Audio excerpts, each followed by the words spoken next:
name is Earl Butch Fleury from St. Lazare, Manitoba, and I'm a Métis and proud to be of it. I was a hard worker all my life. I worked in a sawmill for 30 years. We raised two wonderful girls, Amber and Erin. My wife, Maureen Campbell, is actually from Dauphin here, and she taught school for 37 years. Our life is going pretty good. Everything's good. Well, of course I'm Métis to start, but full Métis. Mom and Dad were both. My dad is a Fleury, Mom is a Leclerc. So I'm full Métis. And I come from my hometown is St. Lazare. I was born and raised a mile out on a little community, a Métis settlement. We used to be called it Chinatown. And why Chinatown? Everybody wondered why Chinatown. My dad's mother was a Boyer. Her dad was Ambrose Boyer, and he was a small little man, looked Asian. And ever since then they called it Chinatown because of him. And that's what I heard I got two girls. Two girls? Yeah, Amber and Erin. And you're married? Yeah, been married for since '74. So. Loving every minute of it. Oh yeah, oh no, Awesome. We got a wonderful marriage and two wonderful daughters, and my youngest girl is married to Darren Schmidt from Langenberg. That's where she lives. She's 41, and Amber's 43. Any grandkids? Two grandkids. Pacey's a little boy, he's 17 now, and Joey's 13, a little girl.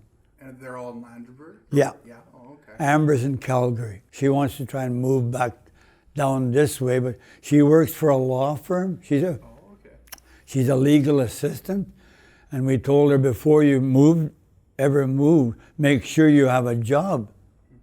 That look around, and if she could get even to 4 hours away from us, she'd come home on weekends. But 9-10 hours is too far. Fort Ellis from St. Lazare would be about 4 miles. 4 miles, yeah. Right from the time I was a young boy there, they had sports day there every year in July. They started in the early 60s, I think, and they were a really big sports day and lots of fun, and baseball and softball, entertainment, all those things. I only knew one thing, that the fort, it was a fort. They fought there years ago for sure, because there was graves all over up there. Yeah, there was. Yeah. Is it still standing today, that fort, do you know? No, I haven't been there now for quite a few years. They might have done something up there, but I haven't been there and I haven't asked anybody. They were going to build like a real fort up there to make it look like a fort. And I don't know if they did or not. Because all the times I've been up there, it's been wide open, just wide open prairie, just a prairie. Just open space. Yeah. Our upbringing was mainly my dad worked on the railroad and started young and all his life. And Mom was just at home, like a mother, a wife, yeah. But on weekends, there was always a Métis party somewhere with music, square dancing, and fun. All the kids we'd all be outside playing. And we walked to school 2.5 miles from where we lived, where we were born, at Chinatown. And it was good life. Nowadays, you don't see kids much outdoors. But in our day, kids are all outdoors. That's where we had nothing to do. Now it's too much on the phone, TVs, everything. It was a better life when we were kids, way better life. I remember that. Everybody visited those days. Now there's nobody visits, you don't know where anybody lives, but Mom used to go visiting all over, and I'd go along with Mom. Well, there was, where I lived there at Chinatown, there was about 8, I remember 5 houses in my time, but they said at one time there'd be around 10, 12 houses there at one time. But they all fell down, because all got old and low log houses. But up in the 50s, when I was a kid, I remember there was 5 houses there yet. Mainly it's dancing. It was like dancing and meals, Métis meals. Like bullets was a big meal. Bullets, out of hamburger, hamburger bullets. That was, and bannock, of course. And they danced for 2-3 days. It was just, well, there was no work. Nobody was working. There was no work. There was not much work those days. Maybe for farmers. My favorite soup, Métis meal, is a rabbit soup. Made out of boiled rabbit and flour. My mom used to make. That was my favorite. My wife tries to make it. Not as good as the old grandma. No. But I tried to correct her once in a while, but I can't do it. Well, you just boil the rabbit, and then the broth from the rabbit, the stew like the rabbit, just put flour in there and stir it up, and there's your rababoo. Hot bannock with that. That's it. That's my favorite meal. That's the one. I always knew I was Métis through conversations with Mom and Dad, and I was Métis. Yeah. Like again, being a Métis in school even, you got bullied from the white kids. And sure, there's bullying again. I remember that. Kicked around. That's not fair, it's not, people shouldn't have to go through that. But we did. We walked 2.5 miles to school, through the bush. I went to 4 different schools, and every one I had to walk. Because my dad moved around with the CN. He got moved around. They told him to go here, go there. So everywhere we went to school there, but we walked all, it was all walking. We didn't mind it. And I didn't like school. I quit when I was grade 8. I didn't like it. Mm-hmm. Most of the stories I got were from Grandpa Leclerc. He used to tell us all the stories. Actually, the Leclercs came from St. Laurent, my grandpa, St. Laurent. There was 22 kids in the family. Wow. 22 kids, yeah. I think they mostly stayed in St. Laurent, the big majority of them. Some moved away, yeah. Yeah, and met Flora Lepine, that was his wife. That was my grandma. She was a Lepine, Flora Lepine, yeah. Just from St. Lazare, near Fort Ellis there, just below Fort Ellis, along the hills there. That was another little settlement, and I forget what they call that now, I forget. Mm-hmm. But she was in another little settlement near the Fort Ellis. What else did they do for work back in the day, Métis people? Work for farmers, that's the only thing I can think of. For farmers, because all farmers always needed a hand, eh? That was long days and $5 a month. That's 12, 15-hour days. That's hard to put up with, but you had to do it. They knew they had to do it. My dad worked on the farm from 9 years old to 21 years old, my dad. 9 years on the farm. Now a 9-year-old kid today, where is he? On the couch. Yeah, he's doing everything. But you see, that's how the time has changed. The time has changed. Those days, they had to work. But that kid sitting on the couch, Dad's working, Mom's working. And they got to be taught, the kids have to be taught as our youth. We have to teach our youth, get off your butt. We made our own living, you got to learn to make your own, because we won't be here all your life. You know what I mean? You have to teach the kids, that's what the youth, I know some of those questions are, what are you doing with the youth today? Well, there's a lot more to do with the youth today through the meetings, Métis meetings, and the parents. We're getting the kids. I'm a local with a Roblin Local, and they bring the kids there, and they teach them activity, the culture, and everything. We have to do that, and they have to learn. They have to going forward. You got to know your culture, because the Métis starting to do their own living now, self-government. And the kids are the next to take over. The old people are going. We have to depend on our youth now. I think it's easier today, a lot easier, because it's we're going through a lot of the stuff that our elders are going through, like me. There is help for us now. If we need something, and identify yourself as an elder, you could get help. Those days, the old folks, they were on their own. Like in the 80s, they had to get out and work. Well, life was tough years ago. There was no work and times were tough. And I really had, you got to hand it to the old grandpas, it was from the great grandpas yet, then the grandparents, then my dad, mom and dad, all those generations. How hard did those people work to make a living? You can't even just, well, I know one of the biggest things that they did was trapping. That was the main living, was trapping. My dad did it too. I did it. I trapped myself. And was it worth the money back in the day? Oh, well, yeah, it was, yeah. Nowadays I hear there's no money in it at all. The fur is just, the economy, eh? The fur has all gone down. Nobody wants to trap because it's too much work and you don't get your money back. You got to put gas in your machines, your skidoos. You got to walk, buy your traps. There's no money in it now. But you still have to trap if you've got a trap line, or you lose the trap line. You still got to take animals out, because if there'll be too many animals, they'll just die off, eh? That's how animals go.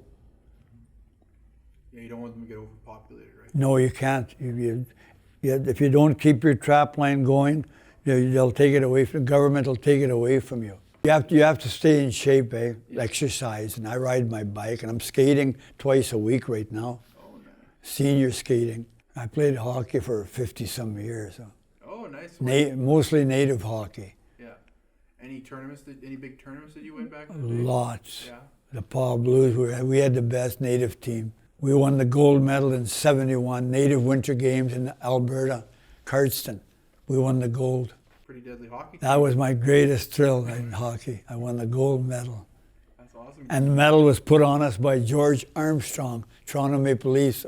That old native guy, old George, he put the medals on us. No, I got the medal, but it's at home. I don't know, I looked for it and looked for it. I hope I didn't lose it somewhere. Well, I started when I was 11, 12 years old, and I walked from where we lived, Chinatown, to town was a mile. Walk with my equipment and go and play hockey and walk back. 40, 50 below. See, the kids won't do that today. But we had to do it, so we did it because we had to. We didn't have a ride, eh? Do it or don't do it. But the river is where we started, eh? On the river, 2-3 hours, scrape the ice. But you're young, eh? Full of a lot of life. And when you're a kid, the cold doesn't bother you.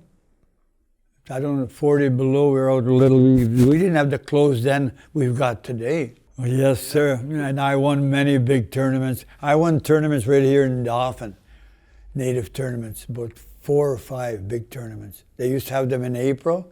People, kind of looking down a bit on you, like half-breeds, kind of. And they thought half-breed was a real something bad. All it was you were a Métis, but that's what they used to use. And they'd call you that, oh, hello, you half-breed, on the street. And I got bullied when I was a kid in my hometown, from what I was. But now, Métis with the organization, we've learned, people know who we are now. And we're respected now. And that's the best thing that the Métis organization ever brought out was our identity, eh? Mm-hmm. Now they know who we are and they don't push us around now. And we'll make our own way now, But it was tough in those days. I'm talking years back. Like I said, it's a lot of tough ways to look at it. And my brother Wally, that's Theo's dad, he would have made it easy, Wally. Wally, yeah, my brother. Your brother? Oh. Super hockey player. Oh, he was worth to watch him. People used to come and watch him. I was good, but not near Wally. That's why Theo, see where Theo got it, from his dad. Wally was playing with Vernon, BC, because he was living in Williams Lake when Theo was a year old. That was in '69. So the winter games were in '71. So Theo was 2 years old. Wally lived in Williams Lake, and Vernon, BC picked Wally up. And he played for them. He scored all their goals, but they didn't have a good enough team to win it all. But Wally scored all their goals. Yeah, I remember. Did you guys ever play together though on some teams? Oh yeah, we played in '64. We played for Oxbow, Saskatchewan, where our sisters are all married down there, and they told us come one winter, come out and play up there. The three brothers, me and Wally and Pete. We played together, and we lost out the final to Arcola, but Wally and I played together in native tournaments. They hired us, eh? And Wally came here and played with us when he was at Williams Lake. I got him to come down. Most valuable player, Wally, 35 years old. Now, what does that say? A lot. And he was day and night. He quit drinking when Theo made it in NHL. Wally was 49. And Theo said, "That's enough, Dad. No more. I'll help you now." Hunting would be probably my greatest, best thing the most thing I love to do is hunting. I started hunting when I was about 9 years old, and I'm still hunting yet today. And the other pastime was, I think, if it's a Métis, but I don't think it is, horseshoes. My dad taught me how. I was 3 years old when Dad taught me how to play, and I became Manitoba horseshoe champion.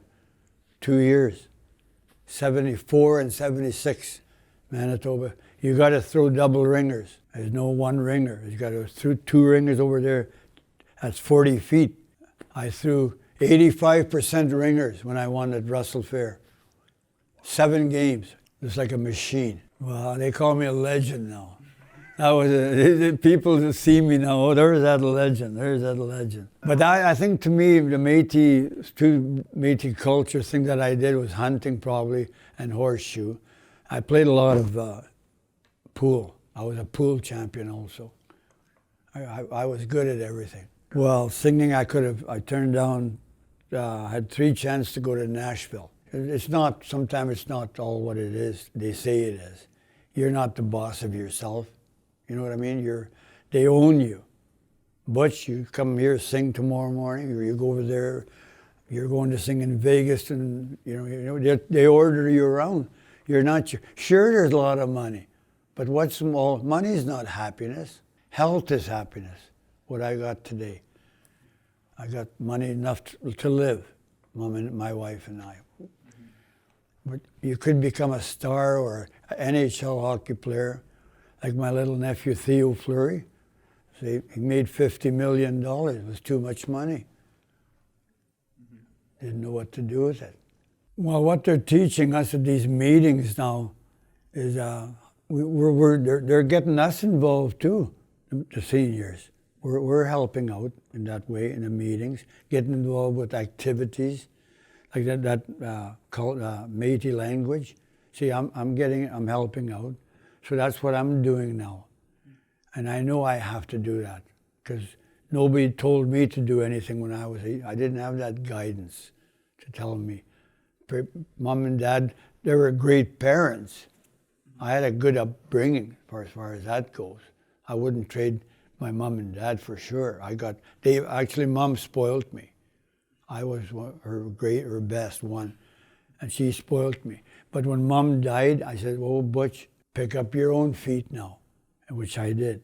And now the organization with the Métis now, that's the best thing they ever did. These locals and they're called meetings. If we want to have a do, let's go have a meeting and let's see who's going to help out with the do. St. Patrick's, we had a big do in Roblin, and everybody got involved. There was music, there was dancing, there was food, and everybody got involved, and that's what we do now, the Métis. So they're doing those things. But years ago, we didn't have that. House parties, all we had, our own families. But there was a lot of families were invited. They just came, our cousins and relatives. Full house all the time, eh? 8 people would get up and dance, another 8 people get up and dance, another 8 people take turns. And all the kids were outside playing. I remember playing, I was one of the kids. We're sliding day and night outside in the moonlight, and everybody's dancing in the house. That was the good times. You'll never see that again. It's too bad. We miss that now. But I enjoyed every second, every minute that I've been, since I was born, to be a Métis kid from a Métis family. Now I'm still involved with the Metis Local, and I'm very proud of what I'm doing, what I'm involved in. I keep doing it too. Even on the street, if I see young kids, I tell them, what are you doing? And I say, you should do this. What are you going to do when you get out of school? It's not maybe I shouldn't be doing that maybe, but I think I'm not doing anything wrong. I'm kind of trying to help them, eh? I do that. When I'm skating around, the other day I was skating with a bunch of kids where all had their sticks and pucks, and a lot of those kids, I said, you got the talent. I said, if you're going to make hockey, you got to be on this ice every chance you get. You keep shooting that puck. I said, I could have made hockey. But I said, you guys are young now. I see you. Get in shape, stay in shape, don't go the wrong way. You know what I mean? I don't want to say the wrong way, you know what I mean? There's a lot of wrong ways kids go. And open up your eyes. You got a gold mine here. You could become a professional hockey player, but you got to work at it. It doesn't come easy.